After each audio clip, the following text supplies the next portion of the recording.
कहानी की शुरुआत में हम देखते हैं ली जंग नाम के एक जवान लड़के को। उसे शुरुआत से ही जूडो, कराटे और मार्शल आर्ट्स का काफी ज्यादा शौक रहा। इस वजह से वो टाइक्वांडो में सेकंड लेवल का ब्लैक बेल्ट चैंपियन भी रहा। इन सब चीजों के अलावा वो खाली समय में अपने दोस्तों के साथ मस्ती किया करता। इसके बाद हम ली के पिता को देखते हैं, जो एक छोटा सा रेस्टोरेंट चलाते हैं। शाम के समय अपने सारे कामों से फ्री होने के बाद ली अपने पिता की दुकान पर फूड डिलीवरी का काम करता है। ऐसे ही एक रात जब वो फूड डिलीवरी करने के बाद अपने घर लौट रहा था, तो उसने देखा कि किसी सुनसान गली में एक पुलिस वाले और एक गुंडे के बीच में लड़ाई चल रही है। पुलिस वाला क्रिमिनल को पकड़ने की कोशिश कर रहा था। ली बिना सोचे समझे उस पुलिस वाले की मदद करने लगा। जब एक टूटी हुई कांच की बोतल से वो क्रिमिनल पुलिस वाले को मारने वाला था, तभी ली ने सही समय पर पहुंचकर उसे बचा लिया। हालांकि गुनहगार अभी भी मानने को तैयार नहीं है। तब ली ने उसे एक जबरदस्त लात मार के बेहोश कर दिया। इस दौरान ली ने देखा कि उस गुंडे के पैर में काले रंग की कोई इलेक्ट्रिक बेल्ट बंधी हुई है। ली को समझ नहीं आया कि ये क्या है। वो पुलिस वाला वेनिस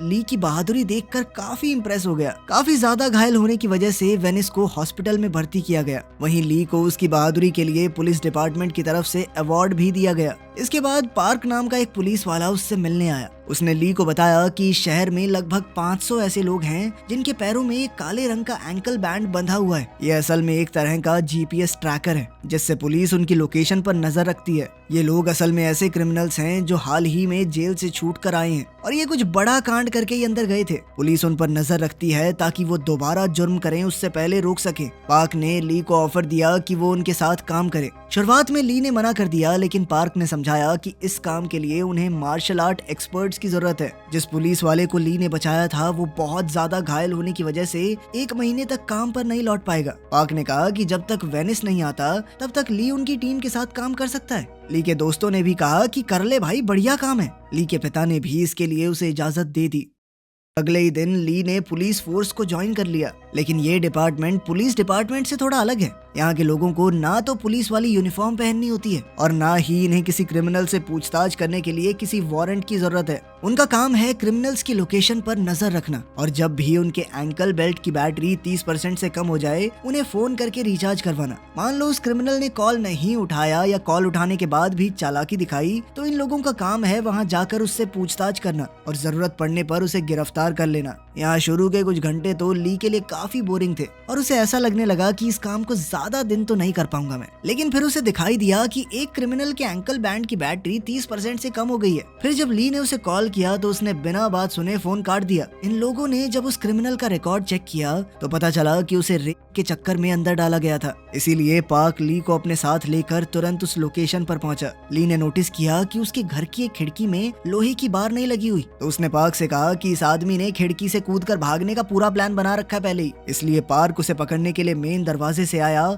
जबकि ली बाहर खड़ा हुआ उसके खिड़की से कूदने का इंतजार ही कर रहा था। वहाँ पहुंचकर पार्क को पता चला कि ये क्रिमिनल बिल्कुल नहीं सुधरा। वो अभी भी किसी लड़की के साथ जबरदस्ती करने की कोशिश कर रहा था। फिर पार्क से बचने के लिए वो तुरंत ही खिड़की से कूदकर बाहर भागा, लेकिन वहाँ तो ली उसका पहले से इंतजार कर रहा था। उसने तुरंत ही उसे एक लात मार के अपने कब्जे में ले लिया। यहाँ पार्क भी ली की बहादुरी देखकर काफी खुश हुआ। फिर ये लोग उसे अरेस्ट करके अपने साथ ले गए। इस पूरे प्रोसेस के दौरान ली को महसूस हुआ कि इस काम में मजे के साथ साथ काफी ज्यादा रोमांच भी है, और फिर उसने उस लड़की की इज्जत बचाई। उसने सोचा कि इससे अच्छा काम तो हो ही नहीं सकता। इसके 2 दिन बाद ये लोग एक ऐसे क्रिमिनल को पकड़ने गए जिसकी नजर वहाँ पार्क में खेल रहे छोटे बच्चों पर थी। ली उस घिनौने आदमी को पकड़ने के साथ साथ थोड़ा बहुत पीटना भी चाहता था, लेकिन पार्क ने उसे रोकते हुए कहा कि हम ऐसा नहीं कर सकते, वरना कल को इन्वेस्टिगेशन के दौरान हमारे ऊपर भी कार्रवाई हो सकती है। ली इस काम में हर रोज कुछ नया सीख रहा था और पार्क भी उसकी बहादुरी से काफी खुश है। फिर उसने ली को ऑफर दिया कि क्या वो आज रात उसके साथ डिनर करेगा।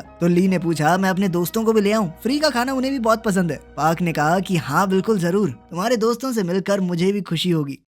फिर उस रात ली अपने तीनों दोस्तों को लेकर पार्क की बताई हुई जगह पर पहुंच गया। सब लोगों ने एक साथ खाया पिया, काफी एंजॉय किया, और अब पार्क भी ली के दोस्तों के साथ काफी अच्छे से घुल मिल गया था। वो उन लोगों के सामने ली की तारीफ करते हुए बता रहा था कि कैसे उसके आने के बाद उन लोगों का काम पहले से आसान हो गया है। इसके बाद जब ये लोग पार्टी खत्म करके अपने अपने घर जाने वाले थे, तभी पार्क के साथ काम करने वाले एक ऑफिसर ने उसे कॉल करके बताया कि एक क्रिमिनल है जो मर्डर के केस में अंदर गया था और 15 सालों की सजा काटने के बाद वो 1 महीने के लिए जेल से बाहर आया है। उस आदमी ने अपना एंकल बैंड काट के फेंक दिया है, जिस वजह से हम उसकी लोकेशन को ट्रैक नहीं कर पा रहे। उन लोगों को पता चला कि अभी कुछ देर पहले उस आदमी की लास्ट लोकेशन वहीं आसपास की है। तो ली ने फैसला किया कि वो अपने दोस्तों की मदद से उस आदमी को पकड़ने के लिए जाएगा। ली के एक दोस्त के पास एक ड्रोन था, तो ड्रोन की मदद से उन लोगों ने उस आदमी को जल्दी ढूंढ लिया। उसे पकड़ने के लिए ली अकेला ही वहाँ पर गया, क्योंकि पार्क इतनी भाग दौड़ नहीं कर सकता। वहाँ पहुँचते ही उस आदमी ने ली पर चाकू से हमला कर दिया, लेकिन ली ने बचते हुए एक लात मारकर उसे गिरा दिया। लेकिन इससे पहले कि ली उसे गिरफ्तार कर पाता, वो आदमी अपने ही चाकू लगाकर कहने लगा कि दूर हट जाओ वरना कुछ गलत कर दूंगा मैं। अब ली के लिए ये सिचुएशन बिल्कुल नहीं थी। उसे समझ नहीं आ रहा था कि यहाँ क्या करना चाहिए। तो पार्क उसे फोन पर ही गाइड करने लगा कि ऐसी सिचुएशन से कैसे निपटा जाता है। वो आदमी कह रहा था कि मैंने जेल से निकलने के बाद सुधरने की कोशिश की थी, लेकिन जब भी कोई मेरे पैर में वो एंकल बैंड देखता था तो मेरा मजाक उड़ाता था। पार्क सारी बात सुन के ली को कान में बता रहा था कि क्या करना है। ली ने वही बातें दोहराई कि तुम्हें हिम्मत नहीं हारनी चाहिए, तुम्हारे आसपास के लोग क्या कह रहे हैं उस पर ज्यादा ध्यान मत दो, और जितना ज्यादा हो सके खुद को हमेशा सही रास्ते पर रखो। फिर कुछ ही महीनों के अंदर तुम्हारा ये एंकल बैंड भी हटा दिया जाएगा और इसके बाद तुम भी दूसरों की तरह एक आम जिंदगी जी सकोगे। ली की बातें सुनकर उस आदमी को थोड़ी हिम्मत मिली और बात मानकर उसने एंकल बैंड दोबारा पहन लिया। आज उसने सीखा कि सिर्फ जोश से ही नहीं बल्कि होश से भी काम लेना जरूरी है। फिर हमें न्यूज चैनल पर खबर दिखाई जाती है कि डोंगू नाम का एक बहुत खतरनाक अपराधी बहुत जल्द जेल से छूटने वाला है।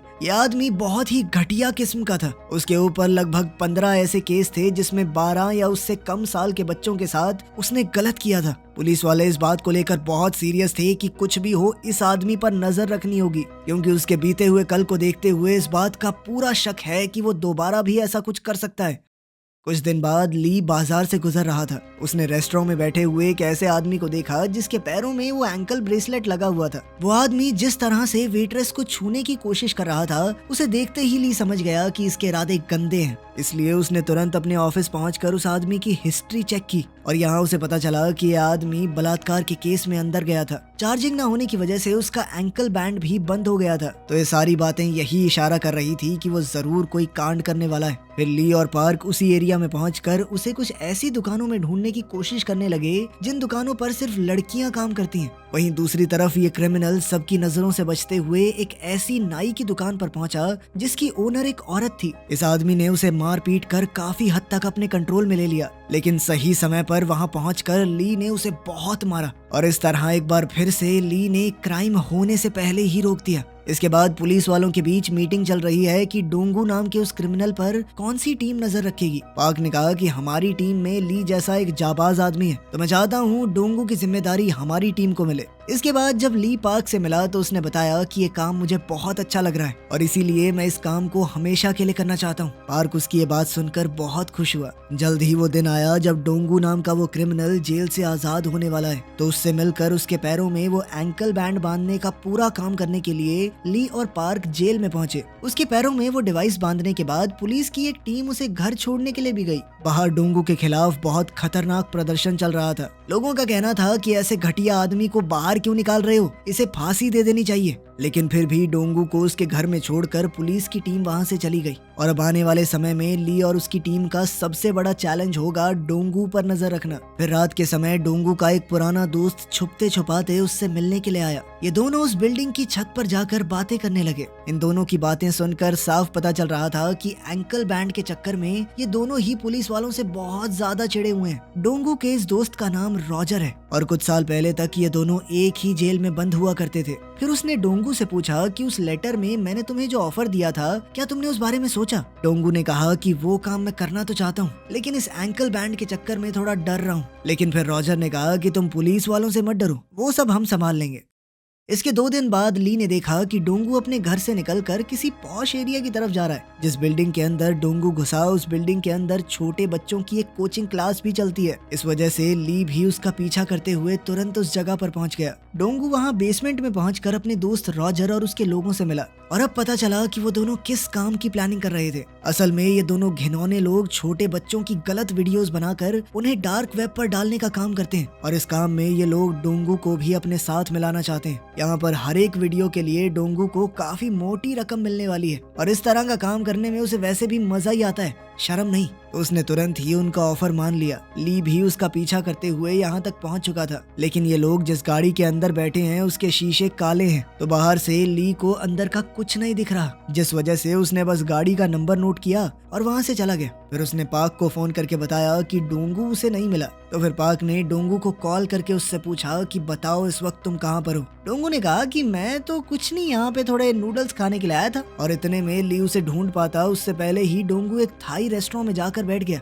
डोंगू ये पहले से जानता था कि उस पर नजर रखी जा रही है, इसलिए इस बार वो पुलिस वालों को चकमा देने में कामयाब रहा। अगले सीन में हम ली और पार्क को उनके ऑफिस में बैठा देखते हैं। ली ने कहा कि डोंगू के घर के आसपास भी कुछ थाई रेस्टोरेंट्स हैं, आखिर में नूडल खाने के लिए वो इतनी दूर क्यों गया। मतलब साफ था कि उस बिल्डिंग के अंदर जाने के पीछे कोई तो वजह रही होगी। इसके बाद वो घायल पुलिस वाला जिसकी शुरुआत में ली ने जान बचाई थी, अब हॉस्पिटल से डिस्चार्ज होकर वापस आ गया। उसने ली को अपनी जान बचाने के लिए शुक्रिया कहा और साथ ही उसे तोहफे के तौर पर ग्लव्स दिए। वेनिस के ठीक होकर लौटने के बाद इनकी टीम अब और ज्यादा मजबूत हो गई। अगले दिन एक 10-11 साल की छोटी बच्ची को खेलते समय किसी ने किडनैप कर लिया और वहीं दूसरी तरफ डोंगू के दोस्त रॉजर ने उसे वो जगह दिखाई जहां पर वो लोग वीडियो शूट करने वाले हैं। उन पर पुलिस वालों ने अपनी नजरें गड़ाई हुई थी। ऐसे ही एक रात जब डोंगू अपने घर से निकलकर कहीं जा रहा था तो ली भी चुपके से उसका पीछा करने लगा। वहीं दूसरी तरफ पुलिस वालों को एक ऐसे क्रिमिनल के बारे में पता चला जिसने कुछ घंटे पहले अपनी लोकेशन बदली है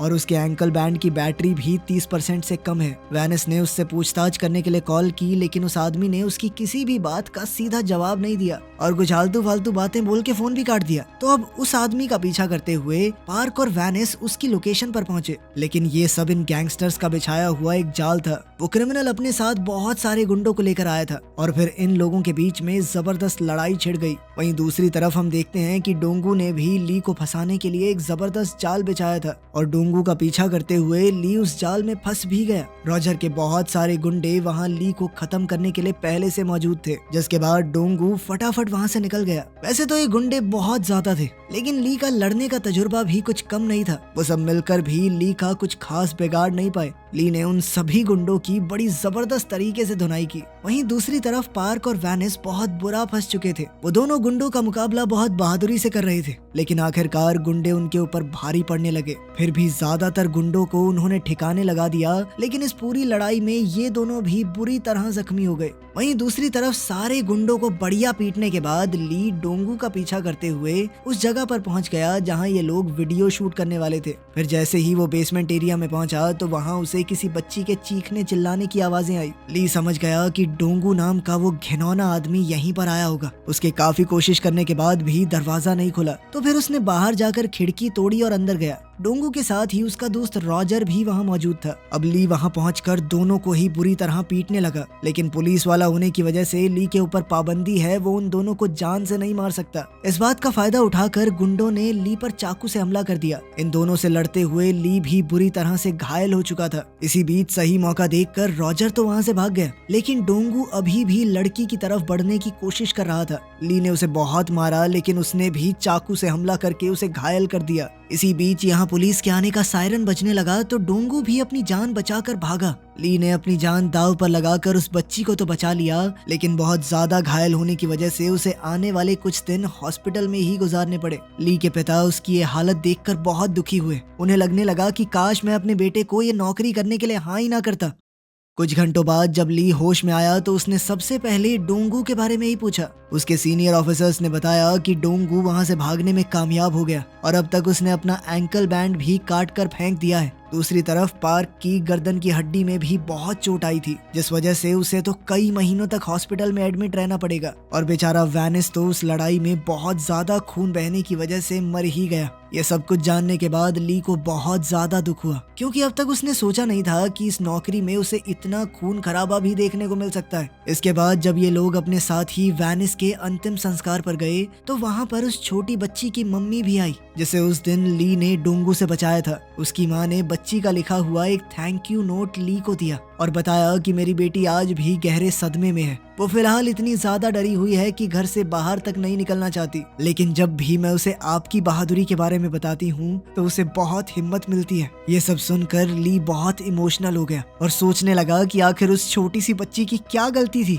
उसको तो शायद यही लगता होगा कि पूरी दुनिया में लोगों का दिल उतना ही साफ है जितना उसका खुद का था। इसके बाद जब ली पार्क से मिलने आया तो उसने ली से कहा कि तुम इस मामले से दूर रहो, क्योंकि अब ये मामला क्राइम ब्रांच संभालेगी, वही सब कुछ देखेंगे अब। लेकिन ली फैसला कर चुका था कि वो अपने दोस्तों के साथ मिलकर डोंगू को खुद पकड़ेगा और उस घिनौने आदमी को पकड़ने के लिए उसके दोस्त भी तुरंत राजी हो गए। ली को उस गाड़ी का नंबर अभी तक याद है जो उस दिन उसे डोंगू का पीछा करते हुए बेसमेंट में मिली थी। व्हीकल नंबर से इन लोगों ने उस आदमी और उसके घर का एड्रेस भी पता कर लिया। फिर इन चारों ने वहां पहुंचकर उसे कब्जे में ले लिया। इसके बाद जब ली के एक दोस्त ने उसका कंप्यूटर खोला तो देखा कि वहां पर छोटे बच्चों के काफी सारे वीडियोस थे। ये देखते ही ली के साथ साथ उसके दोस्तों का भी गुस्सा बहुत ज्यादा बढ़ गया। इसी गुस्से में ली ने उस आदमी की आंखों में ट्रिमर मार के उसे घायल कर दिया। अपनी जान बचाने के लिए इस आदमी ने उन्हें डोंगू का पता बता दिया। फिर उन सब ने उस आदमी को गिरफ्तार करवाने के लिए पुलिस को कॉल किया। अब वो डोंगू को और ज्यादा खुला नहीं छोड़ना चाहते।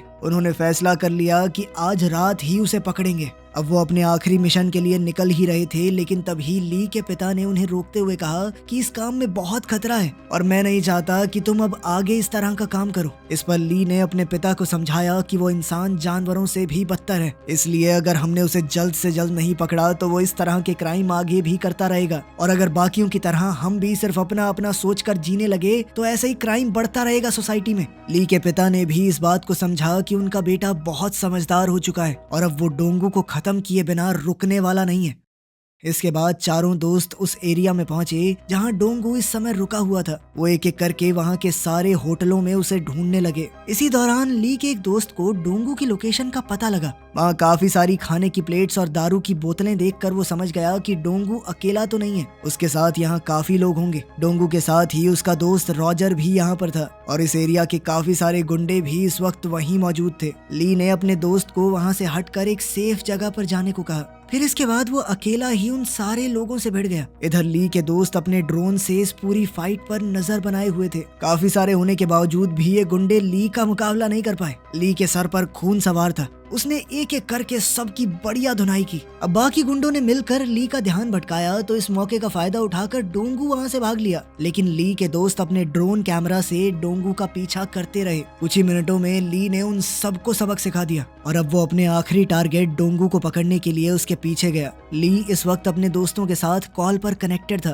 और वो कैमरा में देखकर डोंगू की लोकेशन उसे बिल्कुल सही बता रहे थे। फिर एक जगह पहुंचकर ली ने उसे पकड़ ही लिया और इसके बाद दोनों के बीच में जबरदस्त लड़ाई शुरू हो गई। ली का मुकाबला करते हुए ये साफ हो गया कि डोंगू भी कोई कच्चा खिलाड़ी नहीं है। ली को भी इस लड़ाई में बहुत मार पड़ी। फिर एक समय ऐसा आया जब डोंगू ने ली को लगभग हरा ही दिया था, लेकिन ली के दोस्तों ने ड्रोन की मदद से डोंगू को घायल कर दिया और वहीं ली को उस छोटी बच्ची के बारे में याद करके बहुत ज्यादा गुस्सा आ गया। वो इस बार उठा तो उसने डोंगू को बहुत बुरी तरह मार मार के बेहोश कर दिया। डोंगू के अंदर अब बिल्कुल भी लड़ने या भागने की हिम्मत नहीं थी। फिर ली उसे हथकड़ियां पहनाकर अपने साथ ले गया। आखिर में ली को उसकी बहादुरी के लिए सम्मानित किया गया और उसे बधाई देने के लिए वो बच्ची भी घर से निकल कर आई। अब बच्ची काफी हद तक उस सदमे से बाहर आ चुकी है और उसका चेहरा फिर से खुशी से भर गया था। ली समझ गया कि उसे दुनिया में सिर्फ यही काम करना है, कोई और चीज उसे ये खुशी नहीं दे सकती। वीडियो पसंद आई तो लाइक कर देना, चैनल को सब्सक्राइब कर लेना। मिलते हैं अगली वीडियो में।